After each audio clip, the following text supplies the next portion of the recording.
We remain steadfast in our commitment in delivering local news that matters. Stories that inspire. Enriching the lives of Filipinos in the Philippines and across the globe. This is your GMA Regional TV.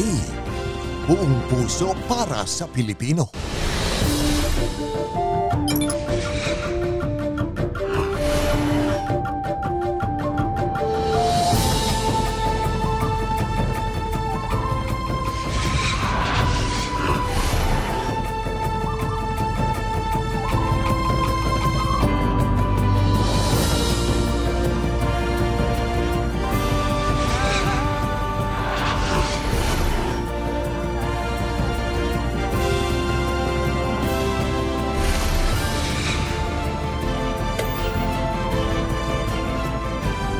Ito ang GMA Regional TV, Balitang Southern Tagalog. Magandang hapon mga kapuso, narito na ang Balitang Southern Tagalog. Hatid namin ang mga pinakamalaki at pinakahuling balita sa Timog Katagalugan. Live mula rito sa GMA Batangas Station, ako po si Ace Medrano. Sugatan ng 9 na katao sa karambola ng 5 sasakyan sa Diversion Road sa Batangas City. Tutukan yan sa report ni Denise Abante.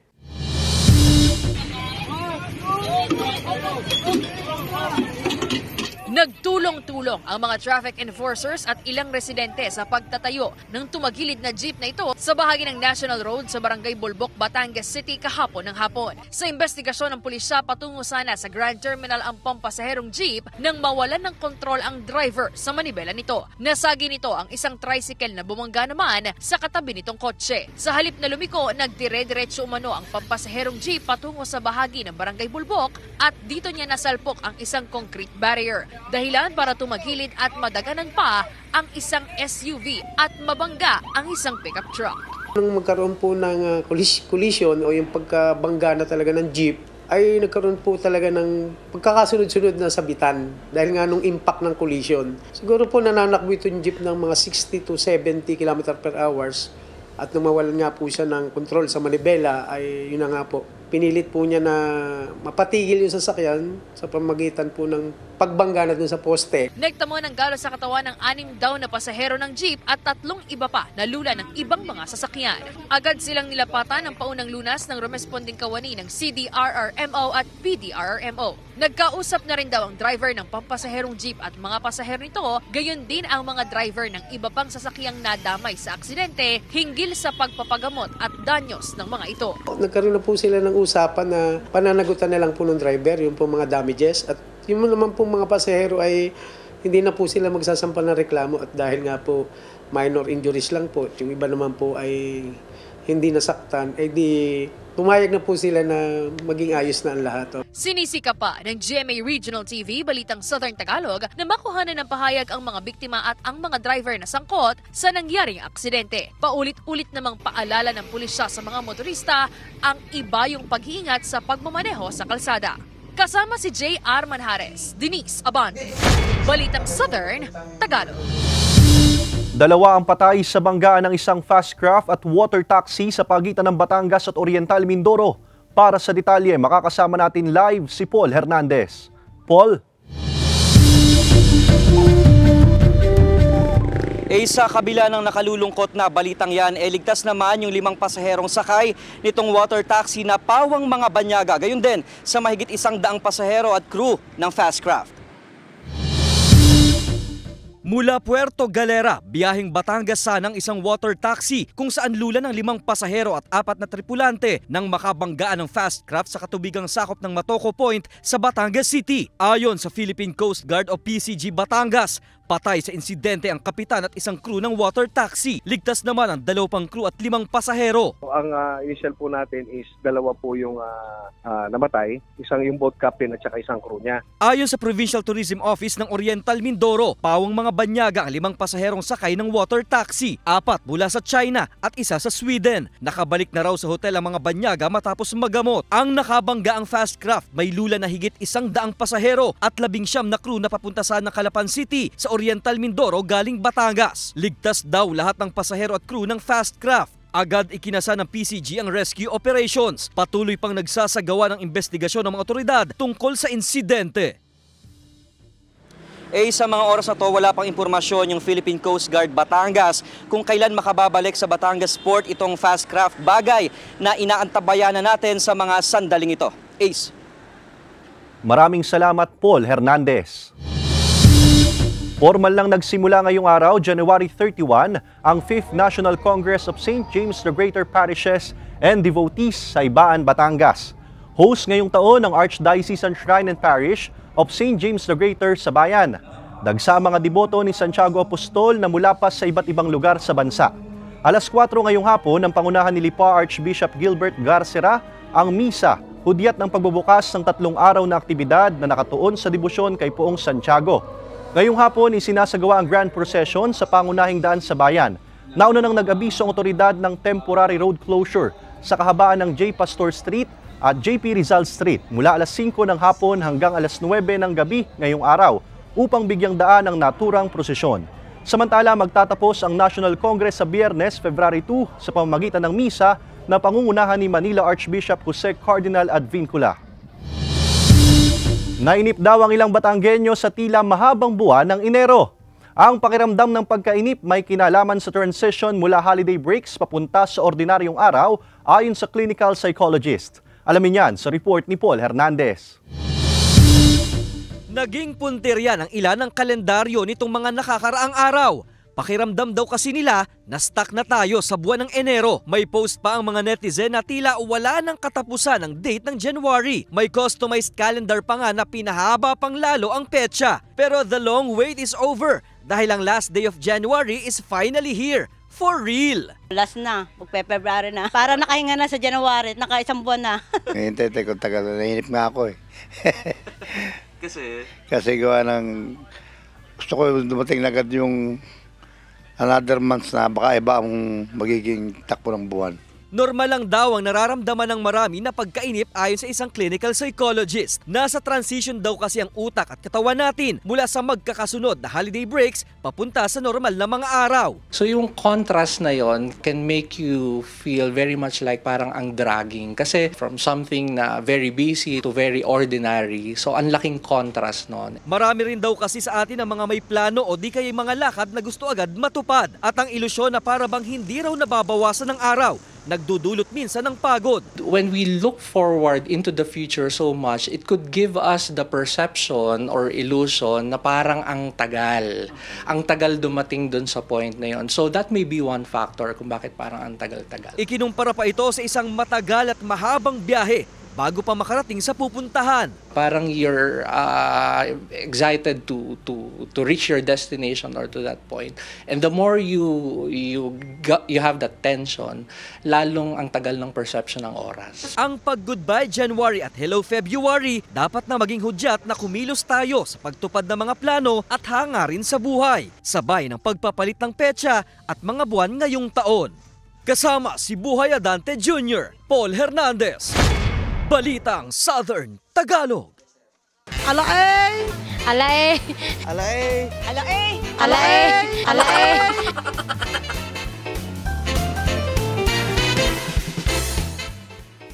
Alae, maipit ang hililiit. Sapagkat pag naipit ang yung hililiit ay siguradong ang sakit ay abot hanggang langit. Aray! Matamaan yung nililiit kasi kapag paulit-ulit ka nang iniwan, mamamanhid ka na. Pero yung bigla ang tamaan yung nililiit mo ay nakakabigla naman yun. Maiwan ng paulit-ulit kasi iba't iba naman yung dahilan. Tamaan sa nililiit. Minsan lang yun. Mas masakit po para sa akin ang physically nasasaktan kesa po emotionally dahil bilang isang psych student po ay dapat po kaya ko pong i-handle ang ganong sitwasyon. Ito ang GMA Regional TV, Balitang Southern Tagalog.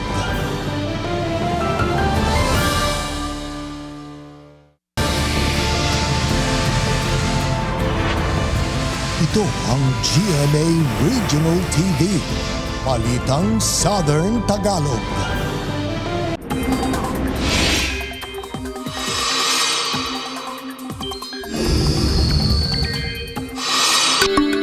Mga kapuso, patuloy na binabantayan ng Pag-asa ang low pressure area sa labas ng PAR. Samantala, patuloy na makaapekto ang amihan at trough ng LPA sa ilang bahagi ng bansa. Naritong report. Isang low pressure area ang patuloy na minomonitor sa labas ng Philippine Area of Responsibility. Huli itong namataan sa layong 225 kilometers southeast ng General Santos City. Ayon sa Pag-asa, nananatiling mababa ang tsansa nitong maging bagyo at hindi rin inaasahang papasok sa PAR. Pero patuloy na magpapaulan ang trough o bahagi ng mga kaulapan ng LPA sa Mindanao. Kasabay rin ito ang pag-iral pa rin ng amihan sa iba pang bahagi ng bansa. Base sa datos ng Metro Weather, posible pa rin ang ulan sa mga lalawigan ng Quezon at Mindoro. Mga hanggang katamtamang ulan yan at hindi naman malawakan. Maaari ring makaranas ng ulan ang iba pang bahagi ng bansa lalo ng Mindanao kung saan may heavy to intense rains. Samantala, maalon at delikado pa rin pumalaot o maglayag sa eastern seaboards ng Southern Luzon, Visayas at Mindanao. Ace Medrano, Balitang Southern Tagalog. Napadpad ang sandamakmak na isdang lupoy sa dalampasigan sa San Jose Occidental, Mindoro. Naritong report ni Paul Hernandez. Tumatalon-talon na biyaya ang natanggap ng mga residente sa dalampasigan ng Barangay San Roque sa San Jose Occidental, Mindoro. Laksa-laksang isda na kung tawagin ay lupoy ang bumulaga sa mga mangingisda at mga taga roon. Sa videong ito, tila one-to-sawang sinasalok lang ang mga isda gamit ang plastic strainer. Namataan ang sangkaterbang isdang lupoy na yan ito lamang linggo ng gabi. Hindi na nga raw pumalaot ang mga mangingisda dahil mismong isda na ang lumapit sa kanila. Pagdating namin doon sa tabi, sa mismong pangpang, kanya-kanya silang hingi, kanya may mga dalang timba, pang-ulam na. Hindi na raw bago para sa mga residente ang sabay-sabay na paglitaw ng mga lupoy. Ang kaibahan lang daw ngayon, tone-toneladang isda ang nakita nila. Ang po ngayon ay talagang dito na sila sa tabi at napakarami talaga.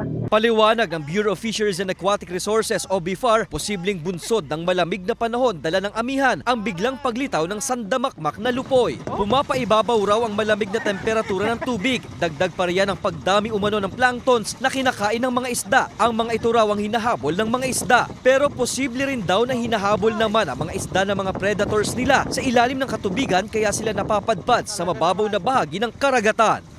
Paul Hernandez, Balitang Southern Tagalog. Sa kabila ng sandamakmak na isdang lupoy sa San Jose Occidental, Mindoro, daing naman ng ilang mangingisda sa San Juan, Batangas ang kakaunting huli ng isda sa dagat. Alamin yan sa report ni Denise Abante. Nakahanda na sa gilid ng dalampasigan ang bangkang ito ni Mang Manuelo sa Barangay Katmon, San Juan, Batangas. Bagamat malalakas ang hampas ng alon sa tabing dagat at nakararanas ng mahinang huli, susubok pa rin daw silang manghuli ng mga isda. Dahil dito lang po kami nasa sa dagat, pag minsan po kaya ng bangka, di napalaat po kami nagpipilit. Ay mahina po mami, pag malakas meron pong 5 kilo lamang. Merong 3, halos lugi pa po sa konsumo. Posible raw na epekto ito ng mahangin na panahon. Ayon sa Pag-asa, ang nararanasang malakas na hangin at alon ay epekto ng hanging amihan. Yan po kasi dulot ng amihan. Patuloy po kasi siyang lumalakas na ngayon.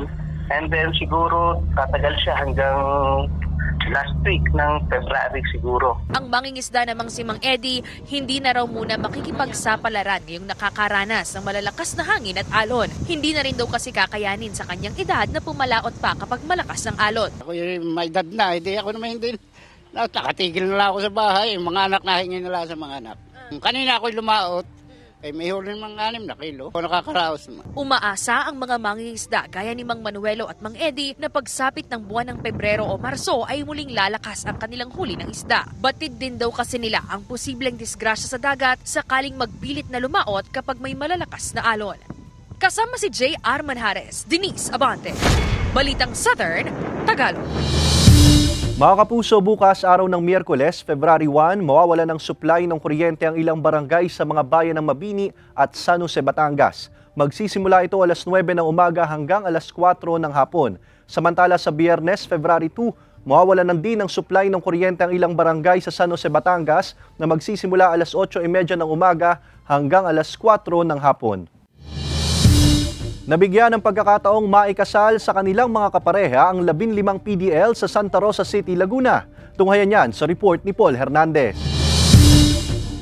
Ang pangakong for better or for worse, pinatunayan ng mga Persons Deprived of Liberty o PDL sa Santa Rosa City, Laguna. 11 pares kasi ang sabayang ikinasal para sa isang panghabang buhay na pagsasama. Hindi nga raw hadlang ang rehas na bakal sa kanilang road to forever. Iba-iba ang mga naging kaso ng 15 PDL na naipakasal sa kanilang kapareha. At finally, ay nakapalitan nila ng I do. Si Santa Rosa City Mayor Arlene Arcillas ang mismong nanguna sa kasal, na isa katuparan ng pag-iisang dibdib ng mga PDL sa pakikipagtulungan ng BJMP Santa Rosa sa City LGU. Para sa mga PDL, katuparan ito ng isa sa kanilang mga pangarap na maisaligal ang kanilang relasyon, lalo't may ilan sa kanila ay matagal na ring in a relationship. Hadlang man daw sa ngayon ang rehas na bakal sa kanilang pagsasama, patuloy lang daw silang aasa na balang araw ay sa iisang bubong na silang magkakasama. Layunin ng Santa Rosa City LGU na bigyan ng pantay na karapatan at hindi ipagkait ang dignidad sa mga PDL sa kabila ng kanilang sitwasyon. Pagbibigay rin daw ito ng pag-asang nasa karapatan pa rin nilang bumuo ng sariling pamilya. Nabigyan din ng mga bagong kasal ng marriage certificate mula sa Office of the Civil Registrar. Paul Hernandez, Balitang Southern Tagalog.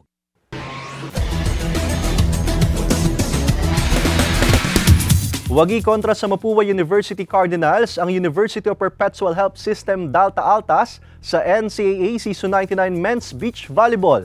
Narito ang report ni Hazel Alviar. Exciting at makapigil hininga ang championship ng NCAA Season 99 Beach Volleyball Tournament na ginanap sa Subic, Zambales. Dikit ang naging laban ng University of Perpetual Help System Dalta Altas at Mapua University Cardinals sa Beach Volleyball Men's Division na tumagal lamang ng 2 set. Matapos magpakawala ng matitinding spikes at blocking ng Altas team captain na si Louie Ramirez, nasungkit muli ng defending champion UPHS Dalta Altas ang ginto sa final score na 21-13. Malakas yung pakiramdam namin na kayang-kaya namin mag-champion nga.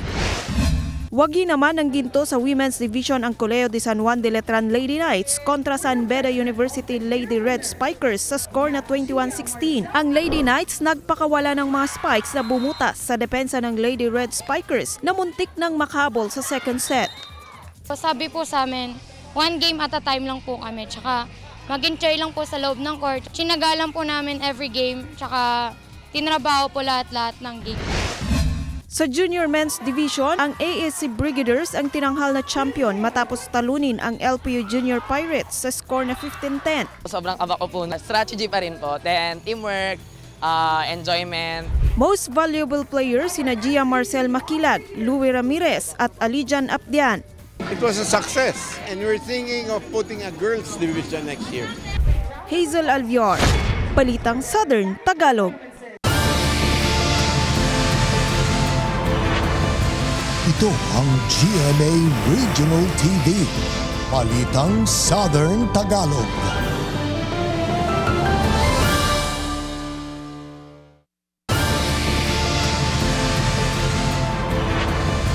Ito ang GMA Regional TV, Balitang Southern Tagalog. Natagpuang palutang-lutang sa ilog sa Baco Oriental, Mindoro ang 32 anyos na lalaking napaulat na nawawala sa Calapan City. Ang detalye sa report ni Denise Abante. Wala ng buhay habang nakadapa at panloob na saplot na lamang ang suot nang makita ng otoridad ang 32 anyos na si Geraldo Aluan, residente ng Calapan City, Oriental, Mindoro, pasado alas 2 ng hapon kahapon. Hapon ang linggo umano nang magpaalam ang biktima sa kanyang asawa na maliligo sa ilog kasama ang mga kaibigan at isa nilang anak. Pero gabi na raw nang ihatid ng mga kaibigan nito ang kanilang anak at sinabing hindi nila makita ang biktima.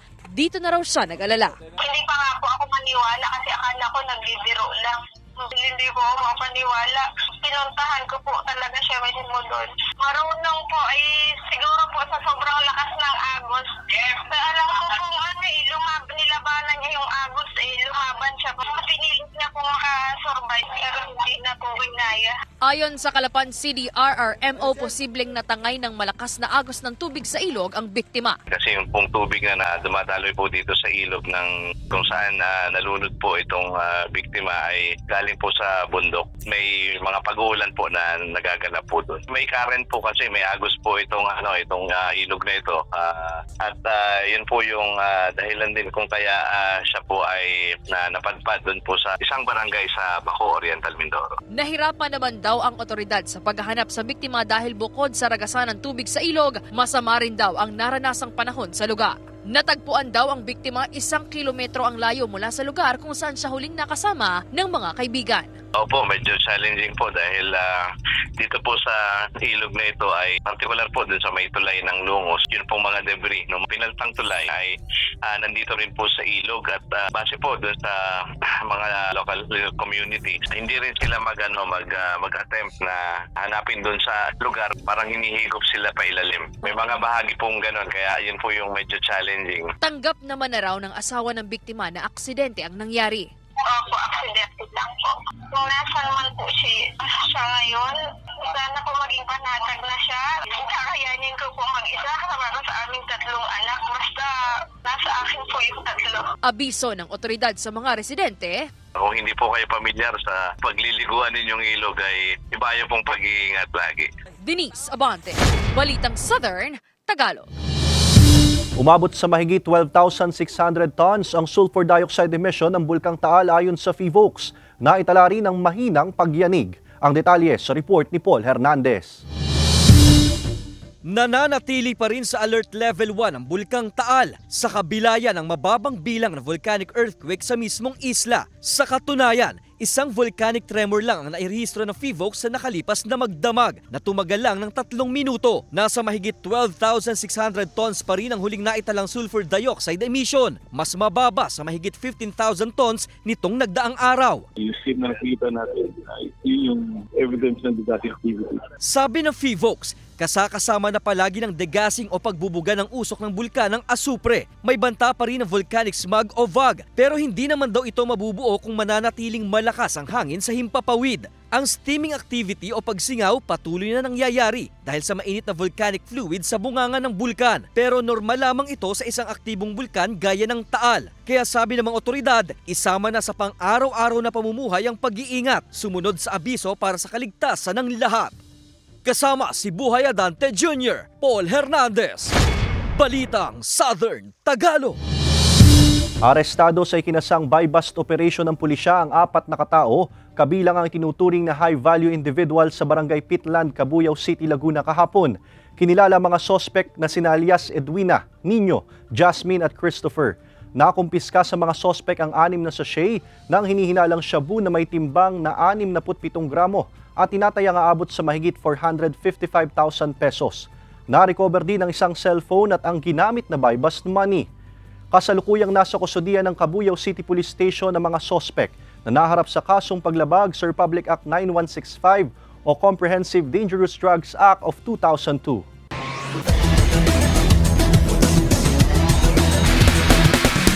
Bumisita ang Japanese baseball pitcher na si Tsuyoshi Yoda sa Mulanay, Quezon para sa isang pagsasanay sa mga kabataan.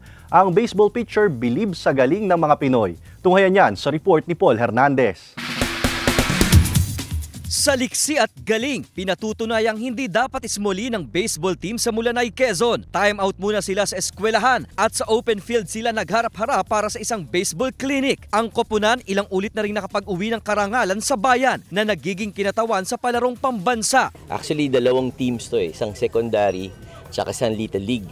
So yung Little League, 12 and below, tapos yung secondary, 13 up to 18 years old. Mas espesyal pa ang baseball clinic dahil mismo si Japanese baseball superstar Tsuyoshi Yoda ang nag-train sa kanila. Nagulat pa nga raw si Yoda na sa halip na sa stadium ang palaro, sa tabing dagat niya nakaharap ang baseball league ng Mulanay. Naghahanap sila ng stadium kasi siguro sa kanila talagang big deal ang baseball.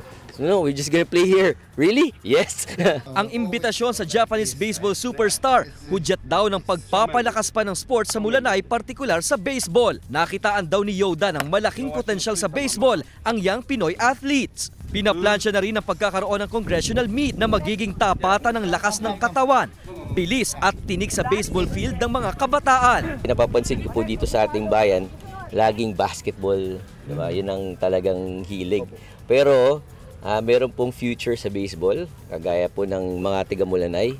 Meron po tayong mga koponan dito ng mga 90s na talagang lumalaban na sa palarong pambansa. Hindi po ito para sa amin, para po ito sa mga batang Mulanayin, sa batang patabugin na naghahangad na mas magkaroon ng mas maraming kaalaman pagdating sa larangan ng baseball. Masusundan pa raw ang pagbisita ni Yoda sa bansa. Nagbigay rin siya ng mga gamit sa baseball team ng bayan. Ang Mulanay Baseball Clinic, bahagi ng selebrasyon ng Coco Lunay Festival sa bayan. Paul Hernandez, Balitang Southern Tagalog. Nag-e-enjoy ang Running Man Philippines cast sa winter sa South Korea. Samantala, lumipad sa California ang ilang Kapuso stars para sa Manila International Film Festival. Narito ang report ni Hazel Alviar. Masaya at ine-enjoy ng mga cast ng Running Man Philippines Season 2 ang winter sa South Korea habang nagtitaping. First snow experience naman daw ito ng bagong runner na si Miguel Tan Felix. Kanya-kanyang OOTD ang mga ito na tila mga batang naglaro sa snow. Matapos ang successful Metro Manila Film Festival 2023, nasa California naman ngayon ang ilang Kapuso stars para sa Manila International Film Festival. Layo ng Manila International Film Festival na ipakita at bigyang pansin ang mga pelikulang Pilipino, kaya naman ilan sa mga bida ng 10 entries ang nagpunta dito para ipromote ang kani-kanilang mga pelikula. Kabilang dito sina Kapuso Primetime King Dingdong Dantes, Beauty Gonzalez at ang Firefly star na si Isabel Ortega. Samantala, nagtagumpay si Angela sa pagligtas kay Bernard sa kamatayan. Pero ano pa kaya ang susunod niyang pagdadaanan? Abangan sa Love Die Repeat pagkatapos ng Black Rider. Hazel Alviar, Balitang Southern Tagalog. Alae! Alae! Alae! Alae! Alae! Alae!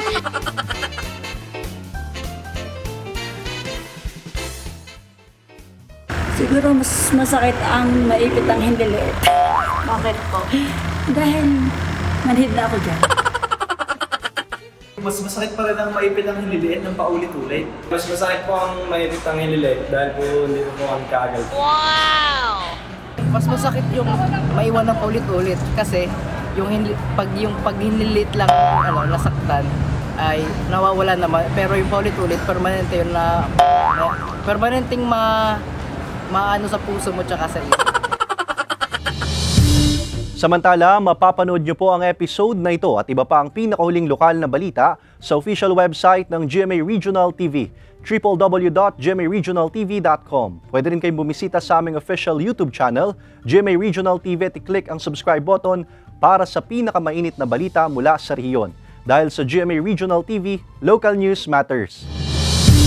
At iyan ang mga pinakamalaki at pinakahuling balita sa Timog Katagalugan. Maraming salamat sa pagsama sa amin, pati na mga kapuso sa ibang bansa na tumutok sa mga balita sa rehiyon. Kami, ang GMA Regional TV Balitang Southern Tagalog, buong puwersa para sa mas malaking misyon at mas malawak na paglilingkod sa bayan.